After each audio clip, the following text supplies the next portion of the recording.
Bonjour Huguette. Bonjour Caroline. Est-ce que tu es quelqu'un de drôle en toi? Je crois que c'est une façon de chasser un peu le mauvais sort, d'en rire, quoi. Les gens qui sont un peu méchants, quand on leur renverse, enfin quand on leur donne un sourire ou un grand rire, pour te dire... Même pas mal. Même pas mal. Ouais. Je crois que ça aide. Et alors on regarde les photos, déjà toute petite, qu'est-ce qu'elle disait ta grand-mère? So eine Hund wie dieser Hund ist, habe ich noch keinen Hund gesehen. Ça veut dire que dans toute son expérience de femme, elle disait qu'un énergumène comme ça, elle l'avait jamais vu. Pourquoi tu étais comment? Mais parce que il fallait que je teste tout, il fallait que je sache tout. Quand j'avais 5 ans, je me suis dit, maman et ma grand-mère, je les adore, je les aime, mais je voudrais être sûre qu'elles m'aiment vraiment. Donc, je me rappelle encore de ça. Donc, je me suis cachée dans l'alcôve où il y avait la chambre de ma grand-mère, entre le mur et l'armoire, et j'ai plus bougé de la journée. Pour sentir comme la tension montait, comme la peur montait, maman qui pleurait, mais où elle est? Et moi, j'étais en jouissance totale de me dire, j'ai de l'importance pour les gens, j'ai de l'importance pour ces gens. Et du coup, le spectacle, ça aide aussi à se sentir aimé? Mais le spectacle, c'est autre chose. Je crois que c'est autre chose. J'ai été dotée de mots. On reçoit tous, je crois, un rucksac avec quelque chose dedans. Je suis toujours époustouflée qu'on me connaisse et qu'on me dise qu'on m'aime. Moi, pour moi, c'est du petit lait. Hein. Moi, je bois ça. Et puis, je me rappelle, mon père, il vient jamais. Il s'intéresse pas. On n'a pas un bon rapport non plus. Et j'ai une fois joué à Reichshofen pour les feux de la Saint-Jean.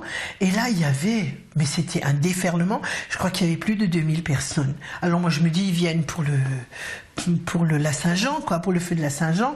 Et moi, comment je vais affronter ça? Même avec ma petite voix par rapport à tout ça. Et il y avait un silence de cathédrale. Et mon père était là, et je me rappelle, on était tous ensemble dans la voiture, avec mon mari, on a sangloté comme des fous. Parce qu'on n'a pas compris pourquoi ça se faisait comme ça. C'est vrai?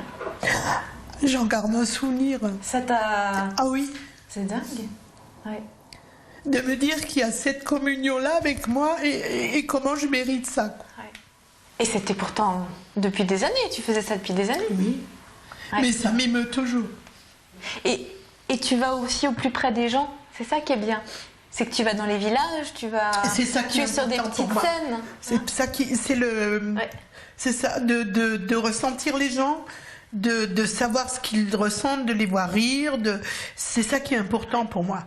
Je vais dans des petites salles, oui, je vais dans les villages, et c'est ça le vrai métier, quoi. Et là, on garde le contact avec la vraie vie, avec les vrais gens. On parle d'Huguette maman? Oui. Maman de 3 enfants? Oui, qui ne sont plus des enfants, hein. Ils sont là, oui. ils sont propres, hein, bien coiffés, bien habillés. Ah oui, ça c'était toujours... mais je leur faisais leurs vêtements, je leur tricotais tous les pulls, alors ils avaient tous les 3 les mêmes pulls, les mêmes gilets. Tu étais maman jeune? J'étais maman très jeune, j'avais même pas 20 ans quand j'ai eu mon fils aîné. Est-ce que d'une manière générale, tu as constaté que quand on est femme, on a beaucoup de casquettes? Oui. Il y a beaucoup de choses à faire en même temps. Mais c'est un cumul de mandats qui est presque... Donc, moi, je l'ai vécu très fortement, puisque comme dit, j'étais jardinière, horticultrice, cuisinière, metteuse en conserve, tricoteuse, couturière, écrivain, sketcheuse, professeur. Donc, mais je crois que ça permet aussi de se rendre compte de tout ce qu'on peut faire, de toutes les possibilités qu'on a en soi, de toutes ces facettes qu'on découvre et qu'on a envie de... Mais il faut l'assumer, il ne faut pas chercher à déléguer à l'homme. L'homme, ça dépend de l'homme. Est-ce que tu en as souffert de devoir tout faire? Non, je n'en ai pas souffert. Je n'en ai pas souffert, mais je crois que j'ai aussi une nature comme ça où il faut tout le temps être en mouvement.